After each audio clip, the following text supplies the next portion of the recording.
What's going on, everybody? AJ Chinn here with Phenomenal Homes. We all make mistakes, right? They happen. We learn from them. We try to avoid them next time. But when you're buying a house, mistakes are not fun. They're very expensive. They cause a lot of emotional distress. So when you're buying a house, it's really important to try to mitigate any risks and avoid any mistakes. So today I want to talk to you guys about the top 5 mistakes that buyers make when purchasing a house. The first one is essentially your first step, or at least one of your first steps, and that's picking what mortgage that you're going to go with when buying a house. Now, this isn't something that you'll see the effects of right away, but down the road, you're definitely going to be hurt more by this financially. So it's extremely important to do your research before buying a house and picking what mortgage you want, so that way you're not straining yourself financially. You want to make sure that the option is going to work best for you, makes the most sense financially, and that you're shopping around to get that best interest rate. So, while you might not notice it in the few years, or you might not ever notice it if you're not close with your financials, but picking the wrong mortgage can set you up for a lot of financial troubles down the road. So just really important to make sure you get that lined up before buying a house. The next big mistake that buyers make is purchasing a house that they can't really afford. So when you do go get pre-approved for your mortgage, the lender's going to come back with an amount saying you can purchase a house up to this amount. So say you go in, you fill out your application, you get your credit checked, and the bank comes back and says, hey, Mr. and Mrs. Smith, you can buy a house up to $400,000. Now, that's just the maximum that the bank is going to loan you, but that's not necessarily what you can afford. So make sure that you have an airtight plan on how much you want your monthly mortgage payment to be. Factor in all of your different insurances and taxes, HOA fees. It is very important to understand how much you're going to be paying, and that top dollar that the bank is willing to give you, it might not be what you can actually afford.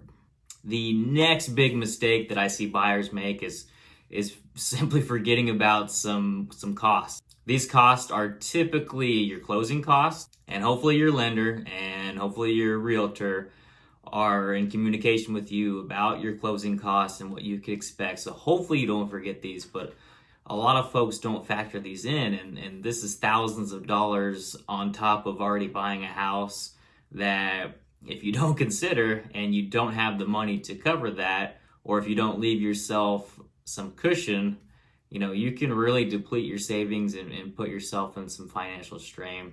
Also, don't forget, moving is expensive. It's not cheap no matter what route you take, even if you do it yourself. I see folks forget to factor in these costs too, and they say, wow, I forgot how expensive moving was on top of buying a house, putting down my down payment, and paying all these other closing costs. So just make sure to keep that in mind too. And another big mistake that I see a lot of buyers let themselves get into is letting their emotions steer them throughout the process.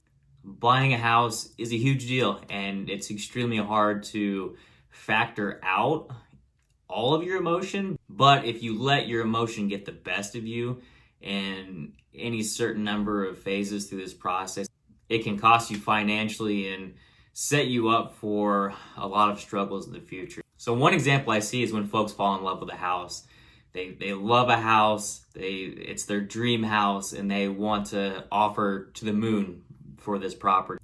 And while they love the house, they want to way overpay for it, or they're ignoring other issues, other costs, other repairs that need to be made that they're not factoring into this, and so really they're not able to afford it out the gate. Another step in the process where this comes into play is after inspection. So you put in an offer on a house you love, you get accepted, you go through inspections, and you find a lot of really expensive repairs, and you're not really able to come to an agreement with the seller on paying for these or getting them fixed. So a lot of folks have already seen themselves in this house. They're in love with it. They don't want to let it go. But at this point, it's a bad deal. You're going to be entering into a money pit. And while it's hard to walk away, sometimes you just need to. And last but not least, a big mistake is not working with the right realtor. So as a buyer, hopefully you are working with an agent, because that doesn't cost you anything, and hopefully you've learned this by now. But your agent is going to be able to help you avoid a lot of these mistakes throughout the process, and they're going to be able to help you set you up in a situation that works for you and your family.